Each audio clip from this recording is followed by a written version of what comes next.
අපි වැළඳගත්ත අපේ සමහර දේවල් පෙනුතුනේ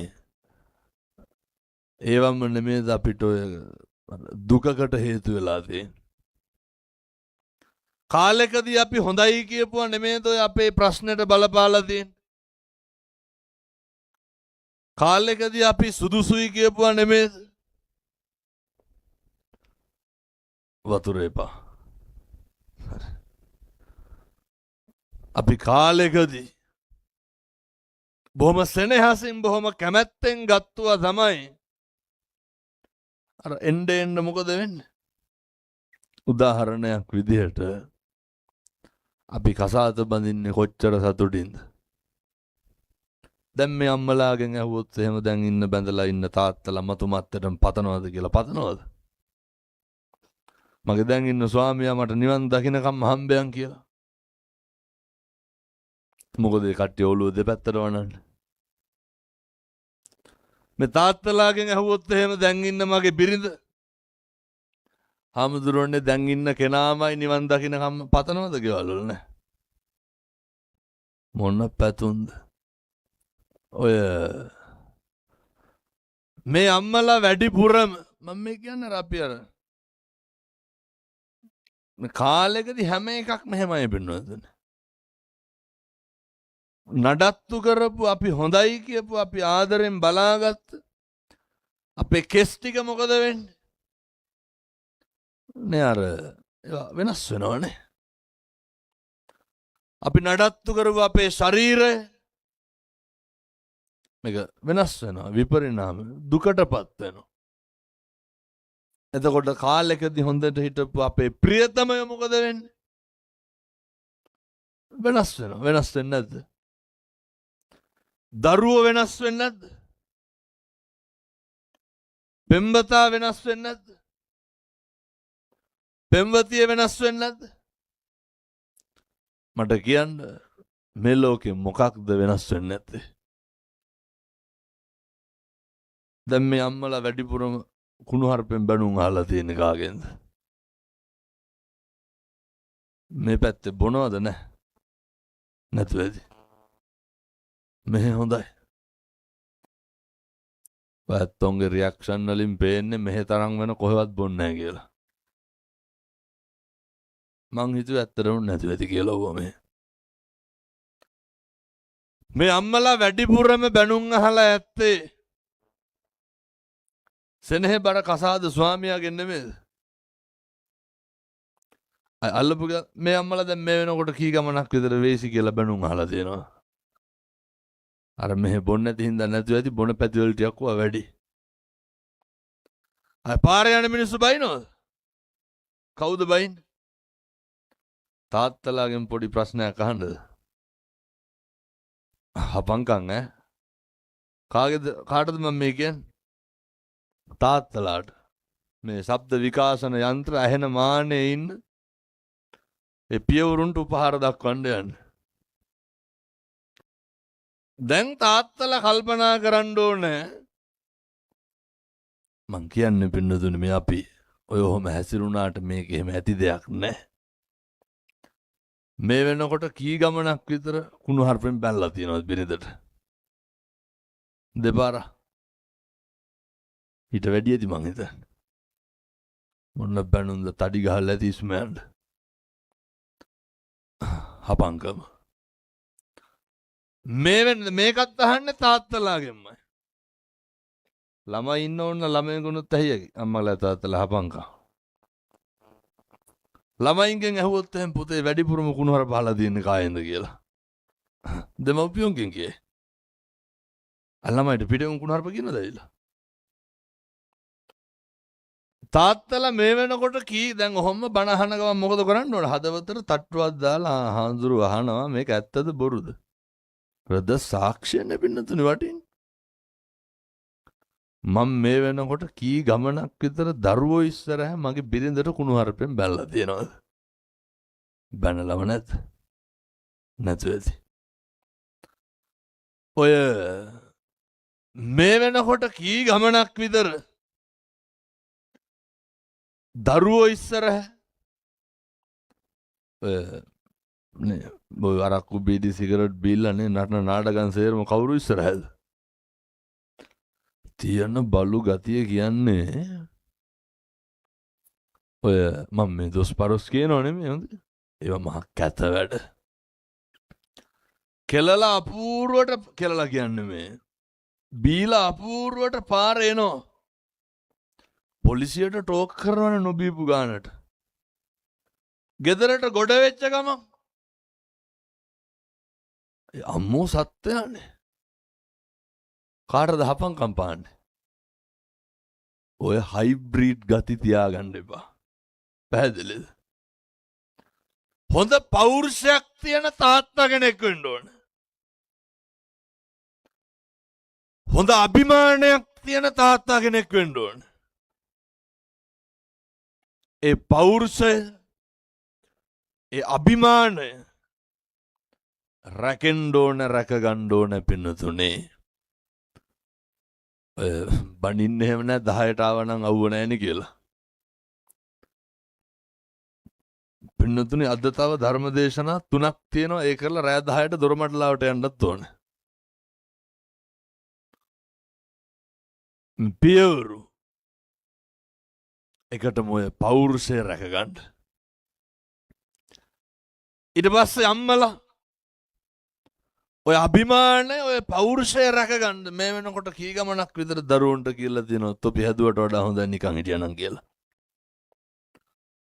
කොච්චර කියනවද? කවදාවත් ආයෙම කියන්න එපා.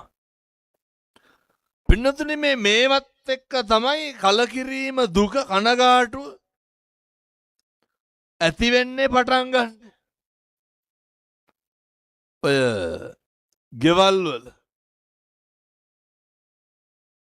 මේ වෙනකොට කුණුහරුප කීයක් විතර කියලාද ඇත්තෝ? මිනිස්සුන්ට මේක අප්පිරිය වෙන්නේ මොකෙන්ද?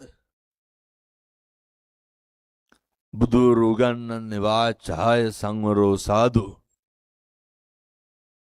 පින්නතුනේ වචනේ සංවරකම තියෙන්න ඕන. ඒ වචනේ සංවරකම තියාගන්න හදාගන්න නම් ඔන්න ඔය ගෙවල් වල ඉස්සරලම් පටන් ගන්න හොඳට ජීවත් වෙන්න. කවුද මේ උගන්වන්නේ? බුදුවරු. අය ගෙවල් වල 700ක් ඉන්නවද? 4යි 5යිනේ ඉන්නේ. ඔය 4-5 දෙනා එක්ක එකමුතුව සමගිව ඉන්න බැරි කොටම නෙමෙයිද ඔය තියෙන ප්‍රශ්න සේරම. අද ඉඳන් පුරුදු වෙන්න මම යෝජනා කරනවා. කිසි කෙනෙකුට තෝ කියලාවත් කතා කරන්න එපා. පුරුදු වෙන්න. කිසි කෙනෙකුට කුණුහරුපයක්වත් කියන්න එපා. පුරුදු වෙන්න. මම මෙහෙම දේශනා කරන්න හේතුවක් තියෙනවා.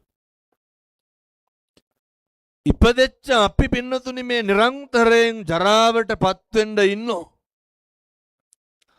ජරාවට පත්වෙන්න ඉන්න අපි මොකක්ද මේ නඩත්තු කරන්නේ? හොඳට කල්පනා කරන්න. පින්නතුනි අපේ ඇටකටු ටික තියෙනවා. ඇටකටු ගොඩ වටේට මස් ටික තියෙනවා. මස් ටික වැක්කිරනවට හැම තියෙනවා. මේ මස් ගොඩක්නේ පින්නතුනි මේ නඩත්තු කරන්නේ. ඔය කරන හැම එකක්ම මොකක් වෙනුවෙන්ද? මේ මස් ගොඩ පිනවන්න නෙමෙයිද? කරන හැම එකක්ම මේ මස් ගොඩ පිනවන්න. 99ක් රෝග, 99ක් ව්‍යාධීන්ගෙන් ගහන වෙච්ච මේ ශරීරය නඩත්තු කරන්නමයි පින්නතුනි මේ හැම එකක්. වෙන මොකටද? පණුකුල 80කට ගුහාවක් ශරීරයක් වෙච්ච මේ මාංශකය, මේ කරජකය. ඒ නිසා මතක තියාගන්න. අපි කවුරුවත් මෙතන අවුරුදු 7-800ක් ඉන්නේ නැහැ. මම බණ කියනකොට මැරෙන්න පුළුවන්. ඔය ඇත්ත බණ අහනකොට මැරෙන්න පුළුවන්. මේ අපිට අපිවත් නැති ලෝකෙක කාලෙකින් හම්බෙච්ච මනුෂ්‍ය ආත්ම භාවයේ තුල පුරුදු වෙන්න පින්නතුනි පුළුවන් නම් මැරෙන්න කලින් ඔය වෛරයවත් නවත්තලා මැරෙන්න. පුරුදු වෙන්න මැරෙන්න කලින් ඔය තරහවත් නැති කරලා මැරෙන්න. පින්නතුන් මට කියන්න වෛරය නැති කරන්න පුළුවන්කම තියෙන එකම ආත්මය මොකද්ද?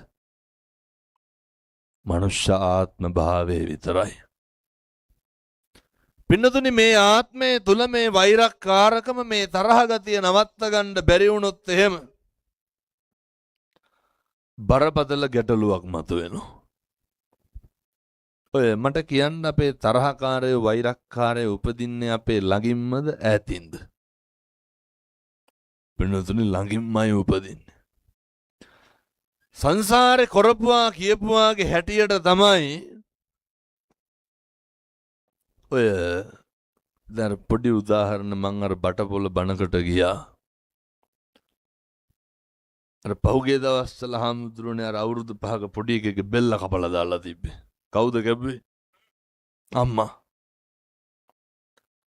මට ඒ උදවිය කියනවා හාමුදුරනේ ඔය ඒ පිහිය දැක්කහම ඒක අර කපලා නෙමෙයි තියෙන්නේ 7-8 පාරක් විතර කොටන්න ඇතිලු අතුල්ලන්න ඇතිලු. මේ තමන්ගේ දරුවාගේ බෙල්ල අරගෙන කපන්නේ කොහොමද? පණ පිටින් ඉන්නකොට. මොන වෛරයක් තියෙන්නද? පැහැදිලිද? අර ගම්පොළ කෙල්ලට අවුරුදු 16යි කොල්ලට 27යි බෙල්ල කැපුවනේ. බහුතරයක් මේ ඝාතන අපරාධ කරන්නේ ඈතින් ඉන්න මිනිස්සුද ළඟින් ඉන්න මිනිස්සුද? ළඟින් ඉන්න මිනිස්සු. මේ අම්මලාගේ තාත්තලාගේ දරුවන්ගේ හිත රිද්දුවා නම් රිද්දුවේ කවුද? අය අඳුරන්නේ නැති උන් ජීවිතේවත් අපිට බැලලා තියෙනවා. අපේ ළඟින් ඉන්න උදවිය. වෛරක්කාරයන්ට පලිගන්න පුළුවන් දැන් ඈතින් ඉන්නකොටද ළඟින් ඉන්නකොටද? වෛරක්කාරයෝ හරි ළඟින්ම උපදිනවා. කොළඹ කැම්පස් එකේ අවුරුදු 3ක් විතර කෙල්ලගේ බෙල්ල කැපුවා. කවුද? යාළුවා හිටපු කොල්ලා.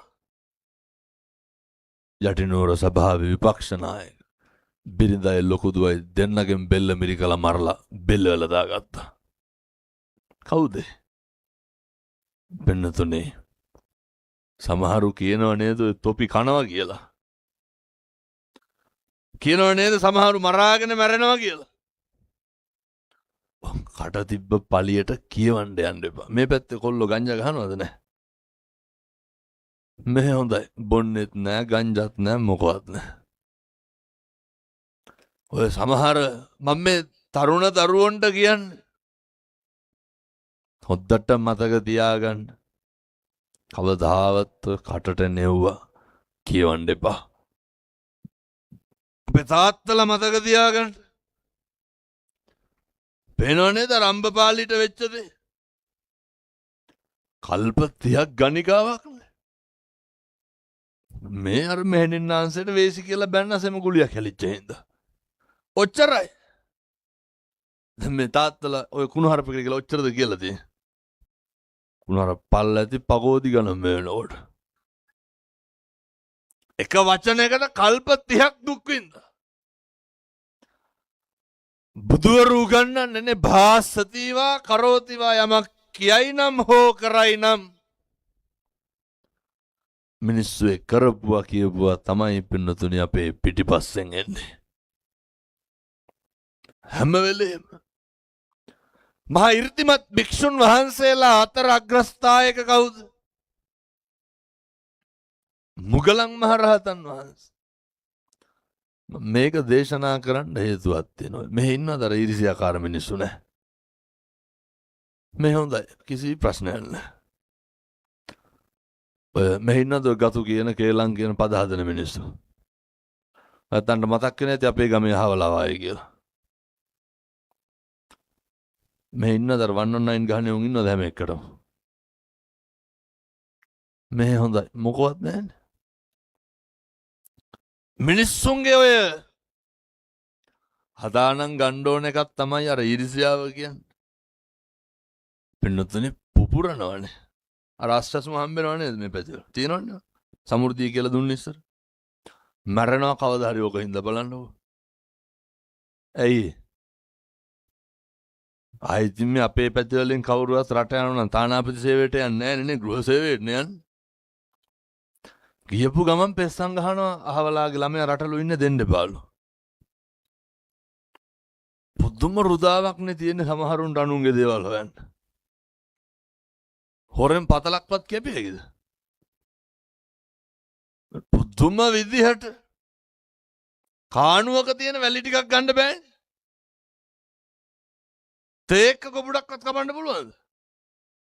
මිනිහා රස්සා විදිහට තමයි ඒක කරන්නේ. කවදා හරි ඕන් කයි කොහෙන් හරි.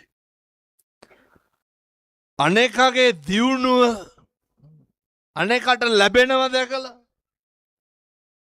පුදුම විදිහට ආශිර්වාද කරන්න පුරුදු වෙන්න. කවදාවත් අනේකට ඔයත් පොල් ගහලා තියනවද නැහැ? පොල් කියන්නේ මාළු උයන්ඩ හරමනේ මං කියන්නේ ගහනවනේ දෙහෙන ගහපන් ඇඹිරියන් කියලා. ඔය කවදාවත් ඔය වැඩ කරන්න එපා. හේතු